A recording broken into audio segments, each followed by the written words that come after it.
For 7 years, one man robbed a bank every single day it was open. He never touched the vault. He never raised his voice. He never held a weapon, never wore a mask, never ran. He stole less than a single penny at a time. And nobody, not the auditors, not the police, ever felt it. The people at the next desk called him the most forgettable man in the building. Gray suit, gray tie, first to arrive, last to speak. He ate the same lunch, at the same minute, at the same desk, for 11 years. They had no idea they were sitting beside the most patient thief alive. His name, the one on his badge at least, was Martin Rell. And what he understood, no one else in that building did. He understood the space between numbers. Act 2, who Martin was. To understand what he did, you have to understand how he saw the world. Martin was born in 1943 in a mill town that ran on ledgers. His father was a bookkeeper who lost his job over a single error, a misplaced decimal, 40 cents. The company let him go for it. Martin was 9.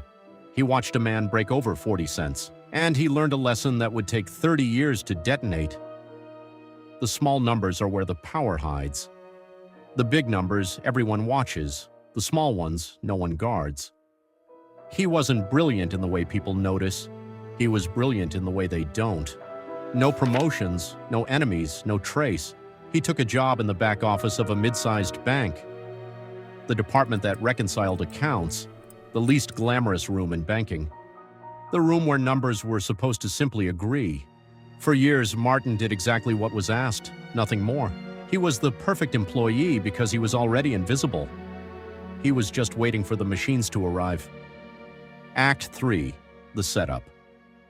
It's 1981, the computer has just walked into banking. Where 100 clerks once added figures by hand, now a single mainframe the size of a room did it all. Management called it progress.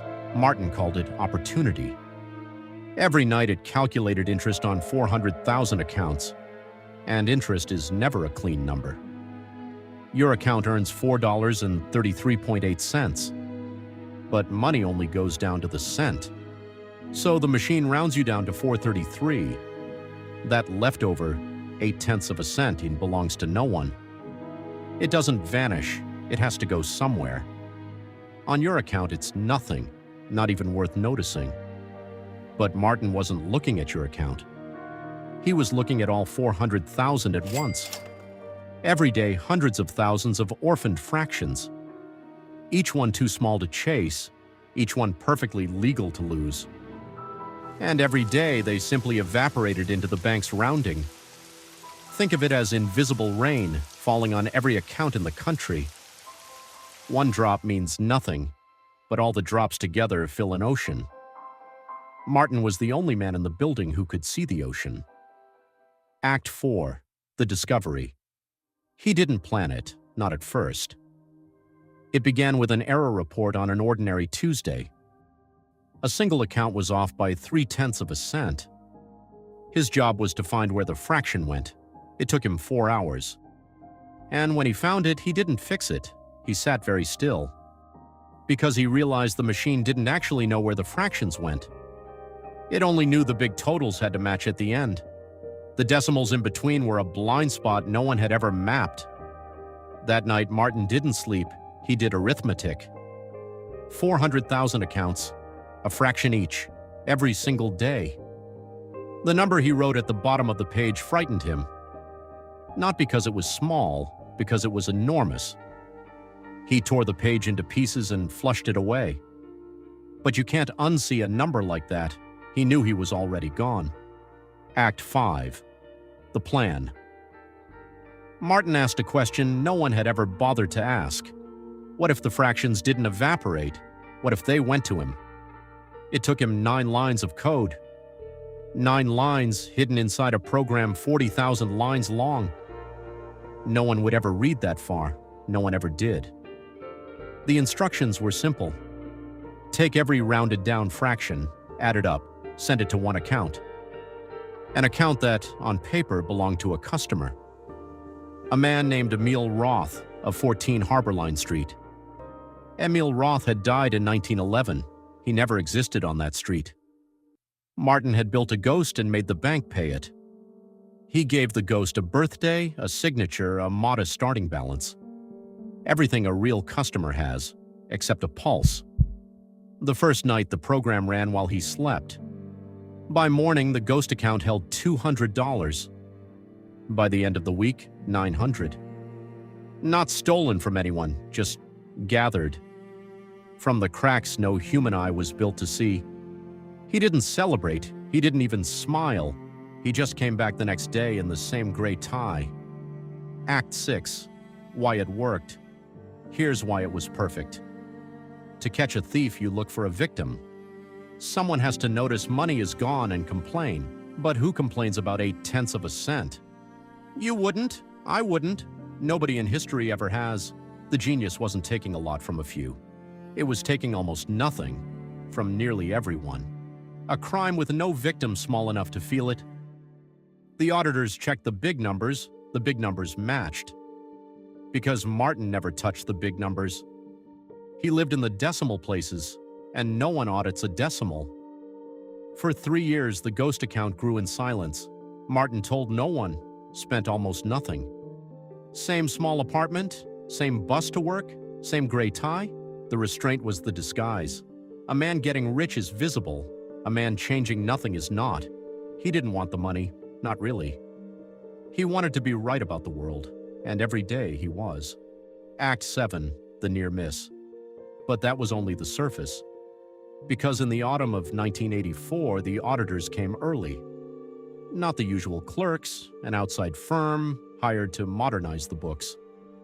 For 9 days, they crawled through the system Martin lived inside. He did not run, he did not delete, he did nothing at all. He simply came to work and watched them get close. On the 7th day, a young auditor flagged the Roth account. This customer never withdraws, never calls, never dies. Martin's heart, he later said, did not speed up. It slowed. He walked over, calm, and offered to pull the file himself. He handed them a folder he had built years before for exactly this day. Fake correspondence, a fake address, a fake patient old man. The auditor thanked him and moved on. Martin had survived, not by hiding, but by preparing to be found. That was the difference between him and every thief before him. He never assumed he was invisible. He assumed he'd be seen and planned for it. Act 8, the system turn. And now the part of the story the bank never wanted told, because Martin wasn't the first to steal the fractions. The bank was. For decades, every rounded-down remainder had gone somewhere. Into an internal account the industry politely called rounding income. Perfectly legal, fully disclosed, on page 40 of a contract no one reads. Millions of dollars a year skimmed from the same invisible rain. The banks had been doing openly what Martin did in secret.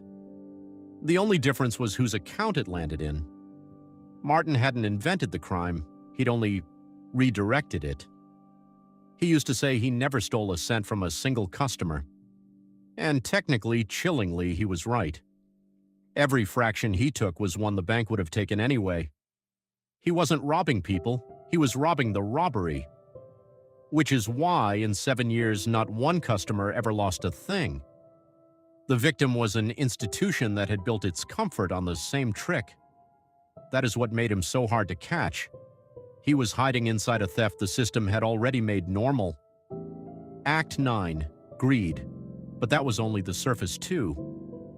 Because a machine that never sleeps grows a certain hunger in a man. 6 years in, the ghost account held $1.4 million. And Martin did the one thing that would eventually kill him. He wanted it to go faster. The fractions rounded down were only half the story. Sometimes the machine rounded up, and the bank quietly ate the loss. So Martin wrote a second program. It skimmed from the roundups too, balancing the books to the exact cent. Now he was taking from both sides of every calculation. The take doubled, the ghost account swelled. But he had done something dangerous. He had made the numbers too perfect. A real ledger is always a little messy, off by a cent here, a cent there. Martin's ledgers now balanced flawlessly, every day, to the penny. For the first time, the reconciliation room had 0 errors. The staff were proud. Management sent a memo of congratulations. And perfection in a place built on human error is a fingerprint. Act 10, the catch. The summer of 1987, a heat wave, an intern. Her name was Claire Bishop, 22, first week on the job. They gave her the work no one wanted, checking old reconciliation reports. Page after page of numbers that always matched. And that was the thing Claire couldn't let go of. They always matched, every single day, for years. She had studied statistics. She knew what real data looks like. Real data is noisy, it wobbles, it's never this clean.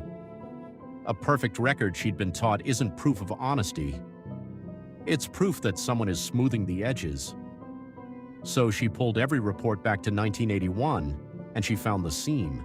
One account present in every file, never once out of balance. So she asked one question at the wrong desk. Why is this account never off, not even by a cent? The account was Emil Roth's.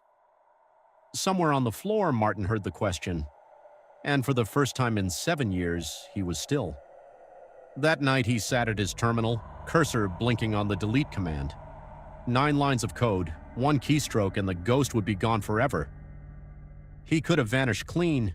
No one had proven a thing. But he had never once in 7 years seen the full number. 7 years of restraint, and this was the temptation he couldn't refuse. So instead of deleting, he opened the account, just to look. $2,600,000. Act 11, resolution plus flip. Gathered a fraction of a cent at a time. He stared at it long enough for the night guard to notice the light. Long enough for the login to be recorded. That timestamp, not the theft, was what convicted him. They never fully proved the 7 years. They didn't have to. One man alone opening a dead stranger's account at 3 a.m. Martin Rell went to prison for a crime the law barely had words for. The bank quietly closed the gap. 9 lines of code, deleted. They never publicly admitted how long it had run. And they never mentioned their own account, still collecting to this day. Claire Bishop was thanked in a closed meeting and asked to sign a form. The form said she would never speak of what she found. And here's the part that should keep you up. Martin wasn't caught because he stole too much. He was caught because his books became too perfect. The pennies never gave him away. His greed for symmetry did. You were raised to guard the big numbers, the rent, the salary, the price on the shelf. But the big numbers were never where they came for you. The theft that lasts is the one too small to be worth noticing. It's still happening, legally, on every transaction you make. So the next time a total rounds to the nearest cent, ask where the rest went. Because somewhere, someone built a place for it to land. And they are very, very patient.